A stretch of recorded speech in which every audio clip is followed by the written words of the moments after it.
Hello guys. So why are COVID-19 vaccine are administered upper arm? हम अपना जो COVID-19 vaccine जो हम लेते हैं वो हम अपने अपर आर्म में ही क्यों लेते हैं? क्यों नहीं हम अपने दूसरे बॉडी पार्ट्स में लेते हैं? लाइक हम लोअर बॉडी में हम क्यों नहीं लेते हैं? वो हम अपने अपर पार्ट में ही डॉक्टर क्यों से डालता है? सो इसके काफ़ी रीज़न्स हैं। जो मेन रीज़न्स है वो ये है कि जो हमारे अपर आर्म होता है उसके अंदर जो मसल्स होते हैं वो बहुत ही रिच होता है ब्लड सप्लाई में। मतलब उसके अंदर जैसे ही हम वैक्सीन एडमिनिस्ट्रेट करते हैं तो जो एंटीजन है वो बहुत ईज़िली हमारे ब्लड के अंदर हमारा सरफेस करता है और हमारे डिफरेंट डिफरेंट ब्लड वेसल्स के अंदर जाकर वो स्प्रेड हो जाता है। जो एंटीजन है ये हमारे इम्यून सेल जो कि उसके अंदर प्रेजेंट्स होते हैं वो बहुत ईज़िली पिकअप कर लेते हैं एंड डेनेटिक सेल्स की मदद से वो ईज़िली हमारे one immune cells to other and different cells के अंदर one cell to another different cells के अंदर ट्रांसफ़र हो जाते हैं। एंड फाइनली जो हमारा एंटीजन है वो हमारे लिम्फेटिक फ्लूइड के अंदर चला जाता है जो कि लिम्फेटिक नोड में to the lymphatic node, right. So जो हमें पता है लिम्फेटिक फ्लूइड क्या होता है, जो हमें हमारे जो WBC होता है उसको हमें इम्यून रिस्पॉन्स में मदद करता है, राइट।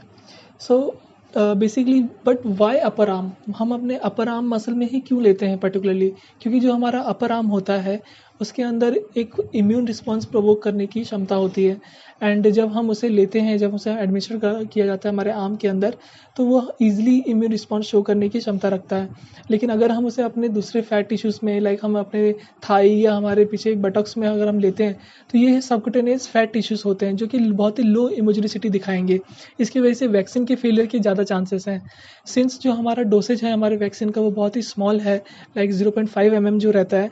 सो ये जो पॉसिबिलिटी है जब हम अपनी सपाम लेते हैं तो जो पॉसिबिलिटी है स्वेलिंग की ये बहुत कम रहती है और वैक्सीन वेस्टेज या समथिंग इनकन्वीनियंस नहीं होता है। लाइक जो दूसरे साइड इफ़ेक्ट्स हैं वो बहुत रेयर होता है, right. So why not administer the vaccine directly into the vein? So हम ये जो वैक्सीन्स हैं, अगर आपके माइंड में एक क्वेश्चन आ रहा होगा कि हम इसे डायरेक्टली वेन में क्यों नहीं लेते हैं, क्योंकि वेन में तो सबसे जल्दी इफेक्ट दिखाएगा।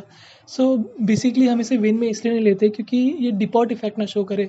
डिपॉट इफेक्ट का मतलब होता है release of medication slowly over time to longer effectiveness. मतलब वो स्लोली, हमें चाहिए कि वो जो मेडिकेशन है वो बहुत स्लो रिलीज़ हो और वो लंबे टाइम तक इफेक्टिव रहे, राइट। लेकिन अगर हम जब इंट्रावेनसली लेंगे तो जो वैक्सीन है वो बहुत ही क्विकली एब्जॉर्ब हो जाएगा हमारे सर्कुलेशन में, तो साइड इफेक्ट के चांसेस बहुत ज़्यादा हो सकते हैं।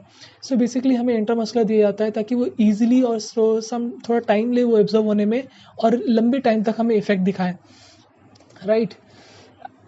एंड और हम वैक्सीन्स को हम डिफरेंट डिफरेंट रूट से भी एडमिनिस्टर करते हैं, लेकिन कोविड-19 वैक्सीन को हम सिर्फ इंट्रामस्कुलर लेते हैं।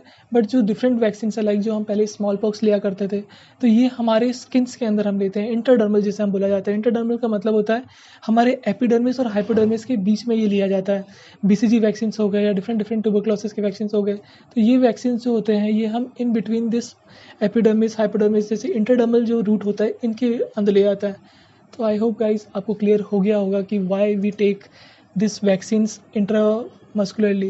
एंड ये जो आर्टिकल, ये जो क्वेश्चन है, ये आर्टिकल हमने इंडियन एक्सप्रेस के 14 अप्रैल के आर्टिकल से लिया है।